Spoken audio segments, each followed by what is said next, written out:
Om Shanti. Good morning. आज 3 सितंबर 2020 की साकार महावाक्य है। आज बाबा ने कहा कि बच्चे, तुम्हें सतो प्रधान भी बनना है, पढ़ाई पर भी पूरी अटेंशन देना है और योग से अपने बेकर्म को भी विनाश करना है। इसके लिए विशेष हमें अपने चार्ट पर ध्यान रखना है। चार्ट रखेंगे तो ताकत मिलेगी, अपनी चेकिंग होगी। बाबा ने आज हमें बाबा के तीनों पार्ट का स्मृति दिलाते हुए कहा कि बाप, टीचर और सद्गुरु तीनों ही है। नाम से कुछ नहीं होता है, क्योंकि बाप तो बाप ही है। बाप के स्वरूप की स्मृति से, टीचर के स्वरूप की स्मृति से और गुरु की स्वरूप की स्मृति से ही हमें उनसे शक्तियों की प्राप्ति होती है। तो बाबा ने कहा, जब बाप टीचर बन के आए हैं तो पढ़ते समय हमें टीचर की स्मृति स्पष्ट रहनी चाहिए। पढ़ाते भी कौन है ये भी स्मृति में रहे कि निराकार परमात्मा स्वयं टीचर बनकर पढ़ाते हैं। तो हमारा इतना अटेंशन पढ़ाई पर होना चाहिए, क्योंकि पढ़ाई के बिना पद प्राप्त करना असंभव है। तो बाबा ने कहा कि सतयुग से लेकर कलयुग तक तो वियोगी रहे। हम न बाप को याद किया, न टीचर को, न ही गुरु को। भले बाप, टीचर, गुरु के रूप में अन्य अनेक आत्माओं को, साकार देहधारियों को याद किए, परंतु परमात्मा की स्मृति से हम वंचित ही रहे। इसलिए आते आते कलयुग के अंत में जब चक्र पूरा हुआ, हमारी संपूर्ण शक्तियाँ समाप्त हो गई, तमो प्रधान बन गए। तो ये भी ड्रामा में राज है। तब बाबा आकर हमें सतो प्रधान बनाते हैं। तो हमें ये निश्चय हो कि हम इस पढ़ाई से और योग बल से अपनी सतयुगी राजा स्थापन करके ही रहेंगे।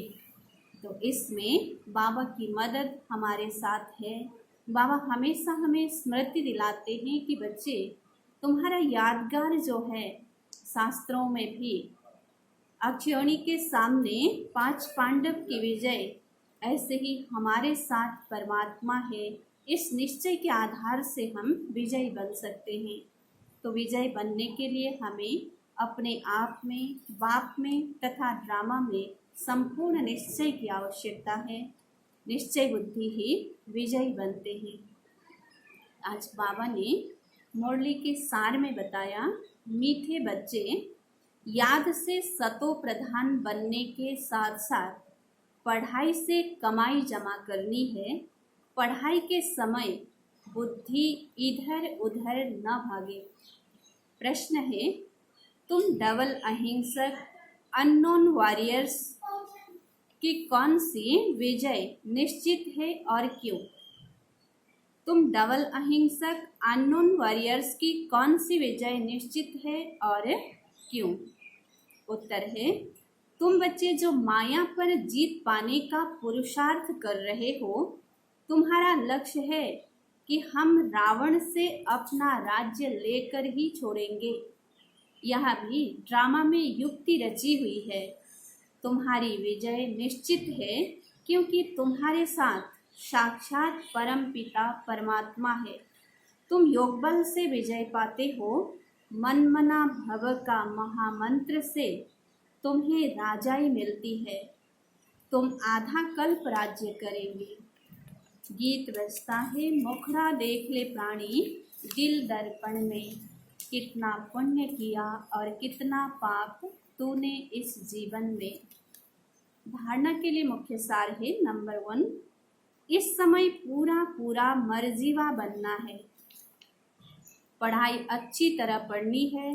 अपना चार्ट व रजिस्टर रखनी है। याद में रह अपनी कर्मातीत अवस्था बनानी है। नंबर 2, अंतिम विनाश की सीन देखने के लिए हिम्मतवान बनना है। मैं आत्मा हूँ। इस अभ्यास से शरीर का भान टूटता जाए। वरदान, किसी भी विकराल समस्या को शीतल बनाने वाले संपूर्ण निश्चय बुद्धि भव। किसी भी विकराल समस्या को शीतल बनाने वाले संपूर्ण निश्चय बुद्धि भव। जैसे बाप में निश्चय है, वैसे स्वयं में और ड्रामा में भी संपूर्ण निश्चय हो। स्वयं में यदि कमजोरी का संकल्प उत्पन्न होता है तो कमजोरी के संस्कार बन जाते हैं। इसलिए व्यर्थ संकल्प रूपी कमजोरी के जर्म्स अपने अंदर प्रवेश होने नहीं देना। साथ साथ जो भी ड्रामा की सीन देखते हो, हलचल की सीन में भी कल्याण का अनुभव हो, वातावरण हिलाने वाला हो, समस्या विकराल हो, लेकिन सदा निश्चय बुद्धि विजयी बनो तो विकराल समस्या भी शीतल हो जाएंगी। स्लोगन है, जिनका बाप और सेवा से प्यार है उसे परिवार का प्यार स्वतः मिलता है। ओम शांति।